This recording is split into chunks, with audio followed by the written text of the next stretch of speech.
கர்த்தாவே, எங்களுக்கு சமாதானத்தை கட்டளையிடுவீர். எங்கள் கிரியைகளை எல்லாம் எங்களுக்காக நடத்தி வருகிறவர் நீரே. எங்கள் தேவனாகிய கர்த்தாவே, உம்மை அல்லாமல் வேறே ஆண்டவன்மார் எங்களை ஆண்டார்கள். இனி உம்மை மாத்திரம் சார்ந்து உம்முடைய நாமத்தை பிரஸ்தாபப்படுத்துவோம். அவர்கள் செத்தவர்கள் ஜீவிக்க மாட்டார்கள். மாண்ட ராட்சதர் திரும்ப எழுந்திரார்கள். நீர் அவர்களை விசாரித்து சங்கரித்து அவர்கள் பேரையும் அழிய பண்ணினீர். இந்த ஜாதியை பெருக பண்ணினீர். கர்த்தாவே, இந்த ஜாதியை பெருக பண்ணினீர். நீர் மகிமைப்பட்டீர். தேசத்தின் எல்லை எல்லாவற்றையும் நெடுந்தூரத்தில் தள்ளி வைத்தீர். கர்த்தாவே, நெருக்கத்தில் உம்மை தேடினார்கள். உம்முடைய தண்டனை அவர்கள் மேல் இருக்கையில் அந்தரங்க வேண்டுதல் செய்தார்கள். கர்த்தாவே, பேறு காலம் சமீபத்திருக்கையில் வேதனைப்பட்டு தன் அம்பாயத்தில் கூப்பிடுகிற கர்ப்பவதியைப் போல உமக்கு முன்பாக இருக்கிறோம். நாங்கள் கர்ப்பமாயிருந்து வேதனைப்பட்டு காற்றை பெற்றவர்களைப் போல் இருக்கிறோம். தேசத்தில் ஒரு ரட்சிப்பையும் செய்ய மாட்டாதிருக்கிறோம். பூச்சக்கரத்து கொடிகள் விழுகிறதுமில்லை. மரித்த உம்முடையவர்கள் பிரேதமான என்னுடையவர்களோட கூட எழுந்திருப்பார்கள். மண்ணிலே தங்கியிருக்கிறவர்களே, விழித்து கம்பீரியுங்கள். உம்முடைய பனி பூண்டுகளின் மேல் பெய்யும் பனி போல் இருக்கும். மரித்தோரை பூமி புறப்பட பண்ணும். ஏசாயா தீர்க்கதரிசி கர்த்தர் இதுவரையிலும் செய்த நன்மைகளையும் இனிமேல் செய்யப்போகிற நன்மைகளையும் நோக்கி பார்க்கிறார். கர்த்தர் செய்த நன்மைகளை ஆராய்ந்து பார்க்கும்போது ஏசாயாவின் உள்ளத்திலே சந்தோஷம் பொங்குகிறது. கர்த்தர் தம்முடைய ஜனத்திற்காக பெரிய காரியங்களை செய்திருக்கிறார். அவற்றை பல சமயங்களில் செய்து தம்முடைய பிள்ளைகளை ஆதரித்திருக்கிறார். எங்கள் கிரியைகளெல்லாம் எங்களுக்காக நடத்தி வருகிறவர் நீரே என்று ஏசாயா நன்றியுள்ள இருதயத்தோடு கர்த்தரை துதிக்கிறார். நம்முடைய ஆவிக்குரிய ஜீவியத்தில் நாம் அநேக நன்மைகளை செய்திருக்கலாம். நாம் எவ்வளவுதான் நற்கிரியைகளை செய்திருந்தாலும் அந்த நற்கிரியைகளுக்கெல்லாம் கர்த்தரே சொந்தமானவர்.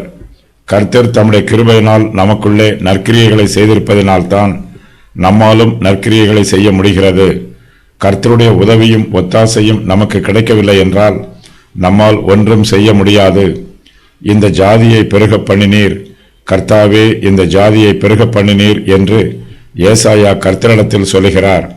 இஸ்ரவேல் ஜனங்கள் ஆரம்பத்தில் கொஞ்சம் பேராகவும் எண்ணிக்கையில் சொற்ப ஜனங்களாகவும் இருந்தார்கள். கர்த்தரோ அவர்களை பெருக பண்ணினார்.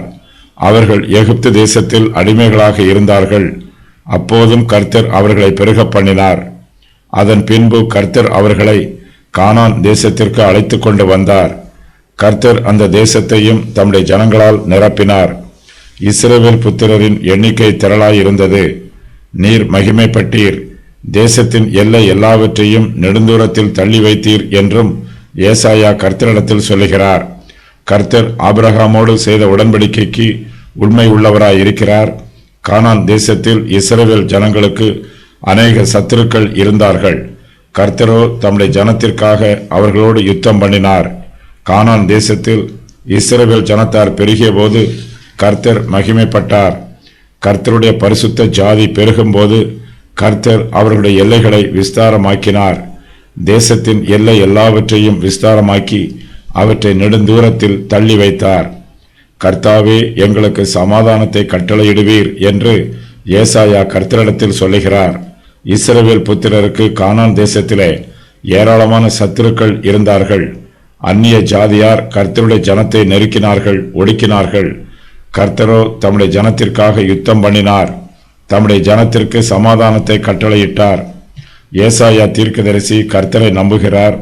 கர்த்தரை பற்றிய நினைவு அவருக்கு சந்தோஷத்தையும் சமாதானத்தையும் கொடுக்கிறது. கர்த்தாவே, எங்களுக்கு சமாதானத்தை கட்டளையிடுவீர் என்று ஏசாயா விசுவாசத்தோடு சொல்லுகிறார். கர்த்தருடைய ஜனம் இப்போது துன்பங்களையும் வேதனைகளையும் பாடுகளையும் அனுபவிக்கிறார்கள். இது கொஞ்சம் காலம் மாத்திரம் இருக்கும். தங்களுடைய துக்க நாட்கள் சீக்கிரத்தில் முடிந்து போகும் என்று ஏசாயா நம்பிக்கையோடு இருக்கிறார். இஸ்ரவேல் புத்திரர் கர்த்தருக்கு விரோதமாய் பாவம் செய்கிறார்கள். கர்த்தரோ அவர்களை திருத்தும் வண்ணமாய் அவர்களை தண்டிக்கிறார். அவர்கள் மீது தம்முடைய நியாய தீர்ப்பை கொடுக்கிறார். கர்த்தருடைய ஜனத்திற்கு வேதனைகளும் துன்பங்களும் பாடுகளும் வந்திருக்கிறது. கர்த்தர் நியமித்திருக்கிற காலம் வரையிலும் இஸ்ரவேல் ஜனங்களுக்கு துன்பம் இருக்கும். அதன் பின்பு கர்த்தர் தம்முடைய கிருபையினால் தம்முடைய ஜனங்களின் துன்பத்தையும் வேதனையையும் பாடுகளையும் நீக்கி போடுவார். அவர்களுக்கு சமாதானத்தை கட்டளையிடுவார். தாங்கள் கர்த்தருடைய ஜனம் என்றும் கர்த்தரே தங்களை ஆளுகை செய்வதற்கு உரிமையுள்ளவர் என்றும் சொல்லி ஏசாயா இஸ்ரவேல் புத்திரரை கர்த்தருடைய சமூகத்தில் அர்ப்பணிக்கிறார். இஸ்ரவேல் ஜனத்தார் கர்த்தரை சேவிக்கிறவர்கள், கர்த்தருடைய வார்த்தைக்கு கீழ்ப்படிந்து ஜீவிக்கிறவர்கள். ஆனால் அவர்களுடைய சரீரத்தில் இஸ்ரவேல் ஜனத்தாரை வேறு ராஜாக்கள் ஆட்சி செய்தார்கள். ஏசாயா இது பற்றி கர்த்தரிடத்தில் சொல்லும்போது, எங்கள் தேவனாகிய கர்த்தாவே, உம்மை அல்லாமல் வேறே ஆண்டவன்மார் எங்களை ஆண்டார்கள் என்று சொல்லுகிறார். இஸ்ரவேல் ஜனங்கள் கர்த்தருக்கு கீழ்ப்படியாமல், கர்த்தரை ஆராதியாமல், கர்த்தரை விட்டு தூரமாய் விலகி போய் விட்டார்கள். கர்த்தரை ஆராதிப்பதிலும் துதிப்பதிலும் கனம் பண்ணுவதிலும் அசட்டை பண்ணினார்கள். கர்த்தருடைய ஜனம் அவரை விட்டு விலகி போன போது கர்த்தரும் அவர்களை விட்டு விலகி போய்விட்டார். கர்த்தர் தம்முடைய ஜனத்தை அவருடைய சத்துருக்களின் கைகளில் ஒப்புக் கொடுத்தார். அவர்கள் கர்த்தருடைய ஜனத்தை அடக்கி ஒடுக்கினார்கள். அவர்களை கடினமாய் ஆளுகை செய்தார்கள். கர்த்தர் தம்முடைய ஜனத்தை ஆளுகை செய்வதற்கும் சத்துருக்கள் கர்த்தருடைய ஜனத்தை ஆளுகை செய்வதற்கும் வித்தியாசம் உண்டு. இதை கர்த்தருடைய ஜனங்கள் உணர வேண்டும். அவர்கள் வித்தியாசத்தை புரிந்து கொள்ள வேண்டும். கர்த்தரை ஆராதிப்பதற்கும் அந்நிய தேசங்களின் ராஜாக்களை ஆராதிப்பதற்கும் இடையே உள்ள வித்தியாசங்களை அவர்கள் புரிந்து கொள்ள வேண்டும். கர்த்தர் தம்முடைய ஜனத்தை அன்பினால் ஆளுகை செய்கிறார். கர்த்தருடைய ஜனத்தை சத்துருக்களோ பிரம்புகளினாலும் மிலாறுகளினாலும் ஆளுகை செய்கிறார்கள். இஸ்ரவேல் புத்திரர் தங்கள் தப்பிதங்களையும் பாவங்களையும் மீறுதல்களையும் புரிந்து கொள்கிறார்கள். கர்த்தரை அல்லாமல் வேறே ஆண்டவன்மார் தங்களை ஆண்டபோது தாங்கள் பட்ட கஷ்டங்கள், துன்பங்கள், வேதனைகள் எல்லாவற்றையும் நினைத்து பார்க்கிறார்கள்.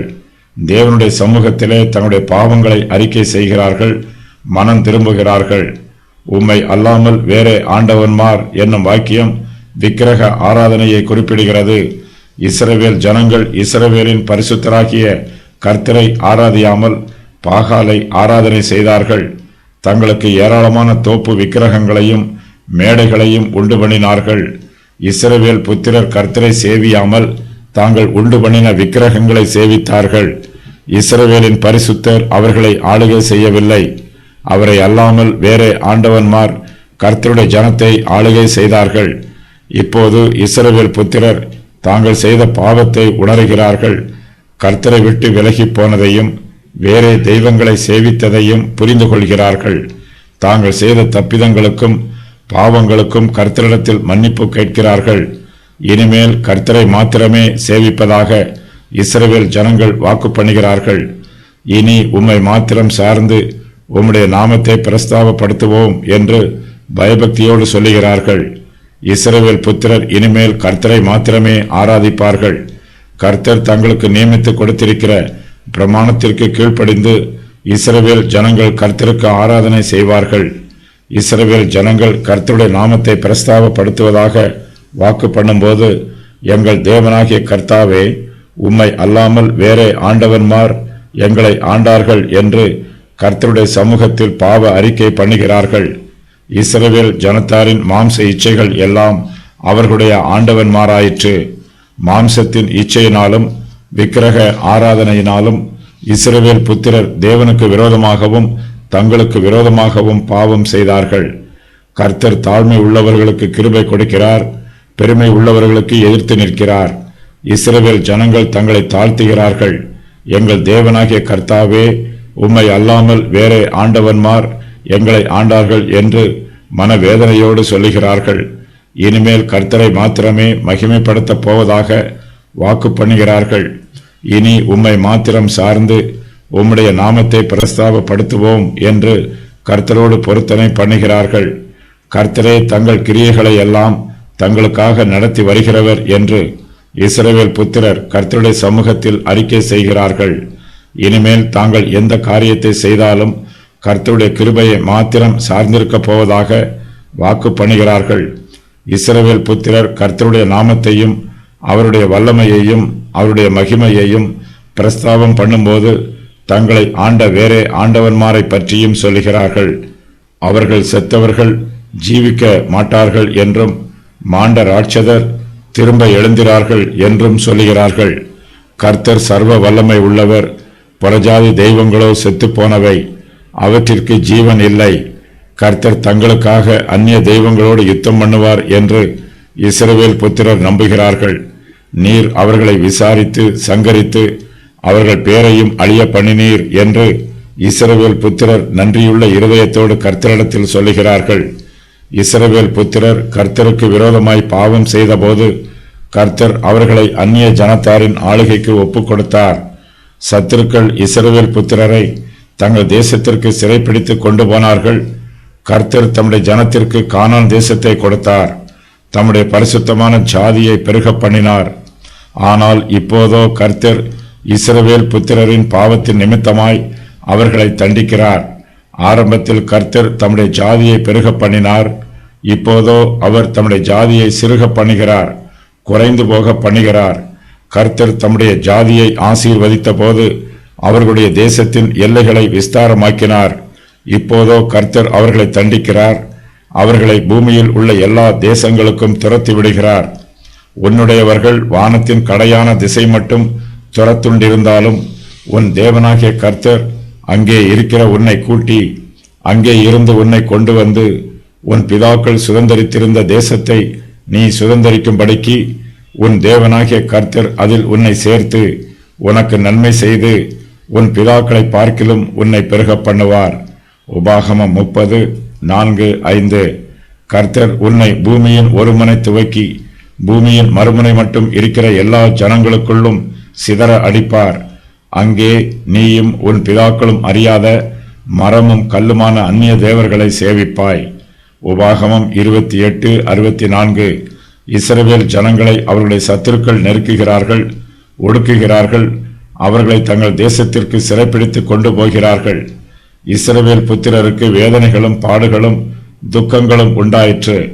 தங்கள் வேதனையின் மத்தியிலே அவர்கள் கர்த்தரை நோக்கி கூப்பிட்டார்கள். நெருக்கத்திலே கர்த்தரை தேடினார்கள். கர்த்தருடைய தண்டனை அவர்கள் மேல் இருக்கையில் இஸ்ரவேல் ஜனத்தார் கர்த்தரிடத்தில் அந்தரங்க வேண்டுதல் செய்தார்கள். இஸ்ரவேல் ஜனங்கள் சிறையிருப்புக்கு போனாலும் அவர்கள் கர்த்தரை மறந்துவிடவில்லை. தங்கள் நெருக்கத்திலே அவர்கள் வேறு யாரையும் தேடாமல் கர்த்தரையே தேடினார்கள். தாங்கள் சிறையிருப்பில் இருந்தாலும் அவர்கள் வேறு யாரிடத்திலும் வேண்டுதல் செய்யாமல் கர்த்தரிடத்தில் மாத்திரமே வேண்டுதல் செய்தார்கள். கர்த்தரும் அவர்களை புறக்கணிக்கவில்லை. அவரும் தம்முடைய ஜனங்களை மறந்துவிடவில்லை. இஸ்ரவேல் ஜனங்களும் தேவனாகிய கர்த்தரை மறந்துவிடவில்லை. தாங்கள் பாடுகளை அனுபவித்தாலும் கர்த்தர் தங்களுக்கு கிருபையாய் இறங்குவார் என்று எதிர்பார்த்தார்கள். ஏசாயா இஸ்ரவேல் ஜனங்களின் பாடுகளை பற்றி சொல்லுகிறார். கர்த்தாவே, நெருக்கத்திலே உம்மை தேடினார்கள் என்று இஸ்ரவேல் புத்திரர் மனம் திரும்பி கர்த்தரிடத்தில் விண்ணப்பம் பண்ணுவதை விவரிக்கிறார். நமக்கு பாடுகளும் நெருக்கமும் வரும்போது அவை நம்மை கர்த்தரிடத்தில் கூட்டிச் சேர்க்கிறது. நாம் செய்ய வேண்டிய கடமைகளை சீக்கிரமாகவும் நேர்த்தியாகவும் பயபக்தியாகவும் செய்வதற்கு நம்மை தூண்டுகிறது. நமக்கு நெருக்கங்கள் வரும்போது நாம் கர்த்தரை மாத்திரமே சார்ந்திருக்க வேண்டும் என்பதை நமக்கு உணர்த்துகிறது. நமக்கு நெருக்கங்கள் வரும்போது நாம் கர்த்தரிடத்தில் வெளிப்படையாகவும் சேவிப்போம், அந்தரங்கமாகவும் வேண்டுதல் செய்வோம். எல்லோருக்கும் முன்பாக ஜெபிக்கும் போது நம்முடைய ஜெபத்தில் சில கட்டுப்பாடுகள் இருக்கும். நாம் கர்த்தருடைய சமூகத்தில் அந்தரங்கமாய் ஜெபிக்கும் போது நாம் பூரண விடுதலையோடு ஜெபம் பண்ணுவோம். நம்முடைய உணர்ச்சிகளையும் கண்ணீர்களையும் கட்டுப்படுத்தாமல் கர்த்தருடைய சமூகத்தில் தாராளமாய் ஊற்றுவோம். இஸ்ரவேல் புத்திரர் சிறையிருப்பில் இருந்த காலத்தில் மிகுந்த வேதனைகளையும் துன்பங்களையும் அனுபவித்தார்கள். இப்போதோ அந்த வேதனைகளில் இருந்து விடுதலை பெற்றிருக்கிறார்கள். இஸ்ரவேல் ஜனங்கள் அந்நிய தேசத்து சிறையிருப்பில் இருந்தபோது பேறுகாலம் சமீபத்திருக்கும் போது வேதனைப்படுகிற கர்ப்பவதியைப் போல வேதனைப்பட்டார்கள். கர்த்தாவே, பேறுகாலம் சமீபத்திருக்கையில் வேதனைப்பட்டு தன் அம்பாயத்தில் கூப்பிடுகிற கர்ப்பவதியைப் போல உமக்கு முன்பாக இருக்கிறோம். நாங்கள் கர்ப்பமாய் இருந்து வேதனைப்பட்டு காற்றை பெற்றவர்களைப் போல இருக்கிறோம். தேசத்தில் ஒரு ரட்சிப்பையும் செய்ய மாட்டாதிருக்கிறோம். பூச்சக்கரத்து குடிகள் விழுகிறதுமில்லை என்று இஸ்ரவேல் ஜனங்கள் கர்த்தரிடத்தில் வேதனையோடு வேண்டுதல் செய்தார்கள். பேறுகாலம் சமீபிக்கும் போது கர்ப்பவதிக்கு வேதனை அதிகரிக்கும். இஸ்ரவேல் புத்திரரும் சிறையிருப்பில் கர்ப்பவதியைப் போல வேதனைகளை அனுபவிக்கிறார்கள். பேறுகாலம் சீக்கிரத்தில் இருக்கும், அப்போது வேதனை நீங்கும் என்று எதிர்பார்க்கிறார்கள். தங்களுக்கு வேதனை அதிகரிக்கும் போது இந்த வேதனையில் இருந்து விடுதலை பெறுவதற்கு அவர்களே சுயமாய் முயற்சி பண்ணுகிறார்கள். தங்களுக்கு தாங்களே உதவி செய்ய நினைக்கிறார்கள். இந்த முயற்சிகளினால் அவர்களுடைய வேதனைகள் அதிகமாயிற்றே அல்லாமல் சிறிதும் குறையவில்லை.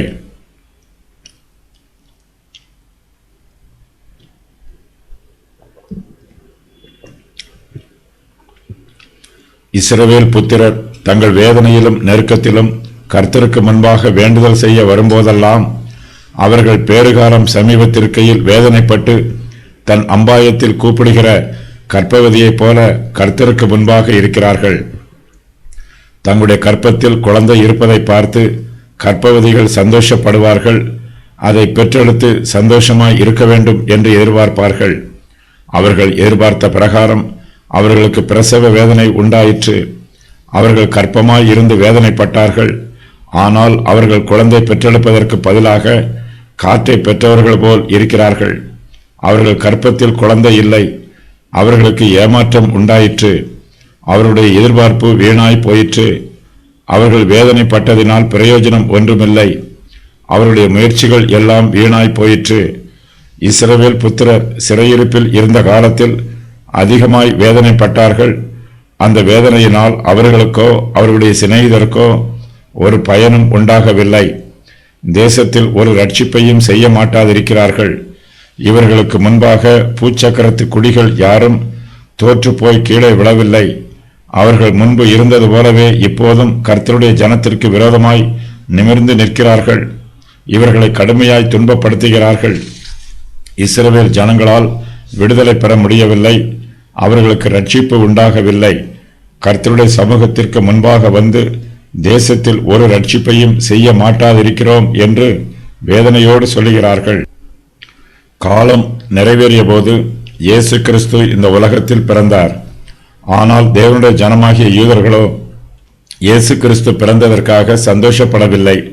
ஆனாலும் அவர்கள் காற்றை பெற்றவர்களைப் போல வேதனைப்படுகிறார்கள். யூதர்களிடத்தில் சந்தோஷம் சிறிதுமில்லை, வேதனை மாத்திரமே இருக்கிறது.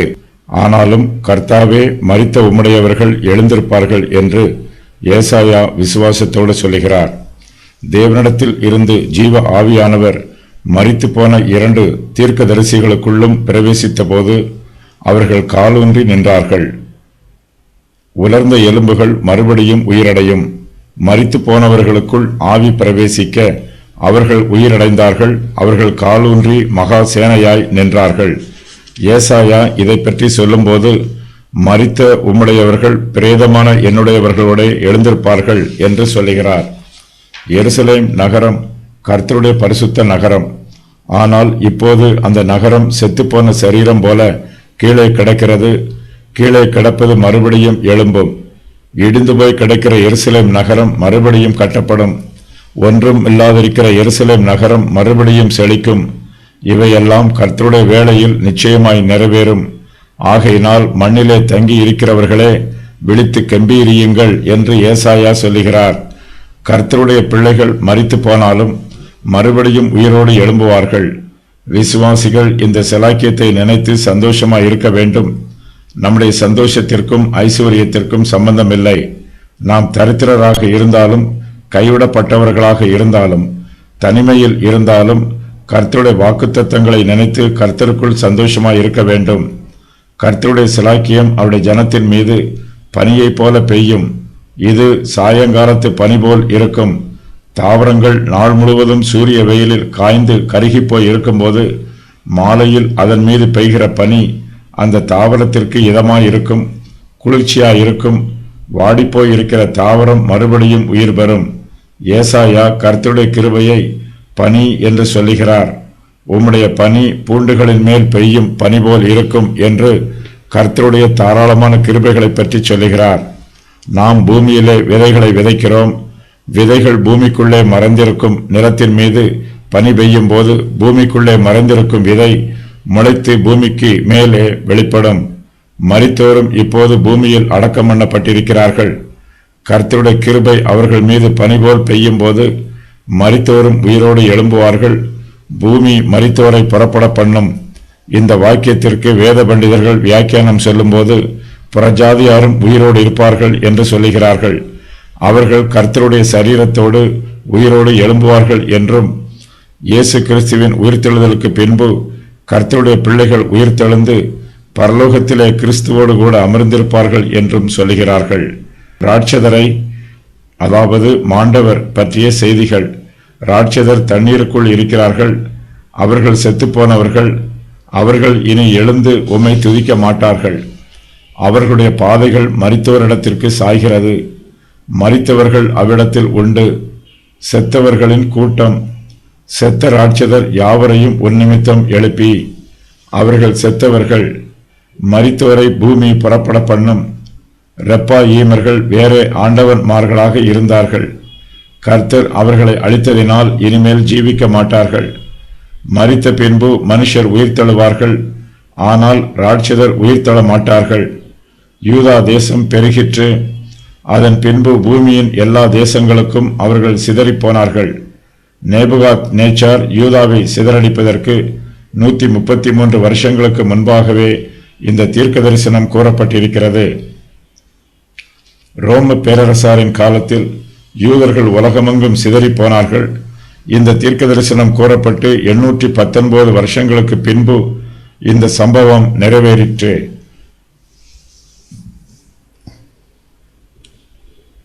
பூமியின் எல்லா தேசங்களிலும் யூதர்கள் சிதறியிருப்பார்கள். பேறுகாலம் சமீபத்திருக்கையில் வேதனைப்பட்டு தன் அம்பாயத்தில் கூப்பிடுகிற கற்பவதியைப் போல அவர்கள் கர்த்தரை நோக்கி கூப்பிடுவார்கள். யூதாவின் வேதனை. நாங்கள் வேதனைப்படுகிறோம். எங்கள் அம்பாயத்தில் கூப்பிடுகிறோம். காற்றை பெற்றவர்களைப் போல் இருக்கிறோம். தேசத்தில் ஒரு ரட்சிப்பையும் செய்ய மாட்டாதிருக்கிறோம். புறஜாதி ஜனங்கள் எங்களுக்கு கீழ்ப்படியவில்லை. யூதர்களுக்கு உபத்திரவம் அதிகமாயிற்று. அவர்கள் காற்றை பெற்றவர்கள் போல் இருக்கிறார்கள். அவர்களுடைய பிரயாசத்தினால் ஒரு பிரயோஜனமும் இல்லை. இவர்கள் மூலமாக ரட்சிப்பு நடைபெறவில்லை. இவர்கள் புறஜாதியாரை கர்த்தரிடத்தில் வழிநடத்தவில்லை. மேலும் இவர்கள் புறஜாதியாரை தங்களுக்கு கீழ்ப்படுத்தவும் இல்லை. ஏசாயா உயிரோடு எழுந்திருக்கும் போது மரித்து போன இஸ்ரவேலரும் உயிரோடு எழுந்திருப்பார்கள். மண்ணிலே தங்கி இருக்கிறவர்கள் என்பது உயிர்த்தெழாமல் பூமியில் இருக்கும் ராட்சதரை குறிக்கும் வாக்கியமாகும்.